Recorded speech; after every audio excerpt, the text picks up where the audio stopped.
हम सालों तक आतंकवाद से जूझते रहे, हम सालों तक अहिंसा से जूझते रहे। तो सभी राज्यों की पुलिस का लक्ष्य यही रहा कि हिंसा से मुक्ति पाले। वो काम अब लगभग हो चुका है। अब समय आ गया है कि नॉर्थ ईस्ट को भी, नॉर्थ ईस्ट के हर नागरिक को संविधान ने दिए हुए अधिकार मिले, उसकी संपत्ति के रक्षण का अधिकार मिले, इसके सम्मान के संरक्षण का अधिकार मिले और उसके परिवार के संरक्षण का अधिकार मिले, जो ये 3 संहिताओं में है। अब समय आ गया है नॉर्थ ईस्ट के पूरी पुलिस का कल्चर बदलने का, इसकी दिशा बदलने का। यहां शांति हो चुकी है।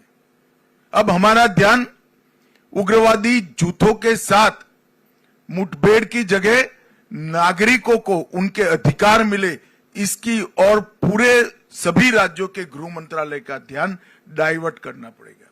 इसके लिए नॉर्थ ईस्ट के हर राज्य की पुलिस के अप्रोच के अंदर, ट्रेनिंग के अंदर और फोकस के अंदर, तीनों के अंदर परिवर्तन करने की जरूरत है। परंतु इसकी पूर्व शर्त है कि ये तीनों संहिताओं का कंप्लीट इंप्लीमेंटेशन नॉर्थ ईस्ट के राज्यों के साथ अंदर हो जाए। मेरे सभी राज्यपालों से विशेष आग्रह है कि आप स्वयं इसका मॉनिटर करिए, क्योंकि नागरिकों को एफआईआर करने से न्याय मिलता है, ये भाव नॉर्थ ईस्ट में खड़ा करना बहुत जरूरी है। क्योंकि नॉर्थ ईस्ट पुलिस का पूर्ण फोकस 4 दशक तक इंसर्जेंसी के साथ लड़ने में रहा है। अब इंसर्जेंसी नहीं है, तब नागरिक के अधिकारों को हमने प्रस्थापित करना चाहिए। मैं फिर से रिपीट करना चाहूंगा, पुलिस की ट्रेनिंग, पुलिस का फोकस, ये दोनों हमें बदलना पड़ेगा।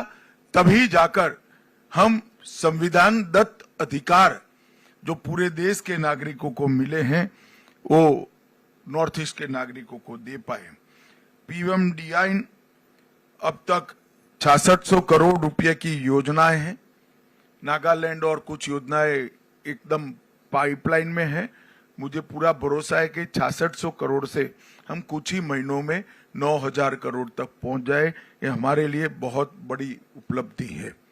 सड़कें, विद्युत परियोजनाएं, शिक्षा परियोजनाएं, स्वास्थ्य परियोजनाएं, खेल का इंफ्रास्ट्रक्चर और टूरिज्म की परियोजनाएं, ये मिलाकर लगभग 111 से ज्यादा परियोजनाओं ने पूर्वोत्तर के विकास के लिए ढेर सारा काम किया है। 14-15 से हमारे बजट में 153% की वृद्धि हुई है। लगभग 22 मिशन से पूरे पूर्वोत्तर को हम समृद्ध बनाने का एक महत्वाकांक्षी लक्ष्य रखे हैं। Mission organic value chain development भी हमने आगे मैंने बताया ऐसे परिपूर्ण करनी पड़ेगी। और कनेक्टिविटी के लिए मैं भारत सरकार की ओर से आपको आश्वस्त करना चाहता हूं, हर प्रकार की सहायता पूर्वोत्तर राज्य को हम करेंगे और उसमें बजट की कोई कमी नहीं।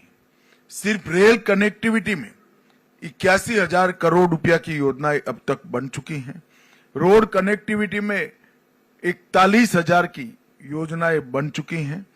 हवाई अड्डे के 64 रूट नए चालू हुए हैं और अब बाकी जो बचा है काम भी द्रुत गति से 3 साल में समाप्त करने का काम हमने लक्ष्य रखा है। मेरा आग्रह है कि नेसेक का सबसे ज्यादा उपयोग नॉर्थ ईस्ट के राज्यों ने करना चाहिए। नेसेक की स्थापना भी अटल जी के समय में हुई और टेक्नोलॉजी का उपयोग ये विषम भौगोलिक परिस्थिति में बसे हुए 8 छोटे छोटे राज्यों को, जब तक आपके डेवलपमेंट में टेक्नोलॉजी का उपयोग लेकर आप नहीं जाते हैं, डेवलपमेंट का फोकस तय नहीं कर सकते। रास्ते नेचुरल कोर्स में कहां से बनाने से कम अवरोध है, वो हम टेक्नोलॉजी से बहुत अच्छे तरीके से आइडेंटिफाई कर सकते हैं। वो करते हैं तो रास्ते बनाने का बजट कम से कम 30% कम होता है। बाढ़ से हम ग्रस्त हैं बाढ़ को डाइवर्ट कर बड़े तालाब बनाकर टूरिज्म, एग्रीकल्चर और बाढ़ से बचना तीनों लक्ष्यों को सिद्ध कर सकते हैं। आसाम ने प्रायोगिक स्तर पर 15 बड़े तालाब बनाए हैं। सभी राज्यों ने ये बाढ़ से निजात पाने के लिए और पानी के स्टोरेज के लिए इसका उपयोग करना चाहिए। आसाम के मॉडल को समझना चाहिए। मैं चाहूंगा कि एनईसी भी आसाम के मॉडल को बाकी सारे राज्यों में जहां जहां प्लेन जगह उपलब्ध है वहां पर बड़े तालाब बनाकर टूरिज्म, इरिगेशन, ड्रिंकिंग वाटर और बाढ़ से निजात, ये चारों लक्ष्य को सिद्ध कर सकते हैं। और इसके लिए भी टेक्नोलॉजी का उपयोग महत्वपूर्ण तरीके से हो सकता है। टेक्नोलॉजी के उपयोग से भ्रष्टाचार भी कम होता है और टेक्नोलॉजी से उपयोग से डीबीटी को भी हम आगे ले जा सकते हैं। आज नेसेक की भी मीटिंग है। बहुत सारी चीजें पहले तय हुए हैं। मैं यहाँ आने से पहले देख कर आया हूँ। बहुत अच्छा इम्प्लीमेंटेशन हर राज्यों ने करा है। एक छोड़कर सभी राज्यों के मुख्यमंत्री ने अपनी ऑफिस से ही नेसेक के साथ किसी को जोड़ने का काम किया है। इससे इन कामों को गति मिली है। अंत में मैं इतना ही कहना चाहता हूं, पूर्वोत्तर शांत होना पर्याप्त नहीं है। पूर्वोत्तर को समृद्ध करने का हमारा लक्ष्य होना चाहिए। पूर्वोत्तर शांत और समृद्ध होना भी पर्याप्त नहीं है।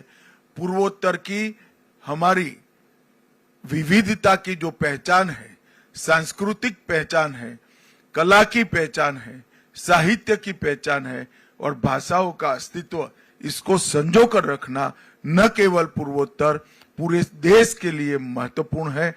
क्योंकि भाषाएं, संस्कृति हमेशा से हमारे देश की बहुत बड़ी धरोहर रही है। मैं आपको विश्वास दिलाता कि मोदी जी के नेतृत्व में मैं, सिंधिया जी और सुकांत मजमूदार जी तीनों आपके एडवोकेट बनकर भारत सरकार में आपकी हर समस्या के लिए खड़े हैं। आप आगे आइए और ये शांत, समृद्ध और सांस्कृतिक विरासत से सभर पूर्वोत्तर को आगे बढ़ाए। और जब 2047 विकसित भारत का लक्ष्य तय होगा, तब मेरी तो मन की एक कल्पना है कि सबसे समृद्ध क्षेत्र अगर कोई हो सकता है तो हमारा पूर्वोत्तर हो सकता है। क्योंकि कुदरत ने आपको बहुत पोटेंशियल दिया है। तो हम सब मिलकर मोदी जी के 2037 के विकसित भारत के लक्ष्य के साथ जुड़े, आगे बढ़े और पूर्वोत्तर को भी आगे बढ़ाए। यही अभ्यर्थना है। वंदे मातरम। भारत माता की।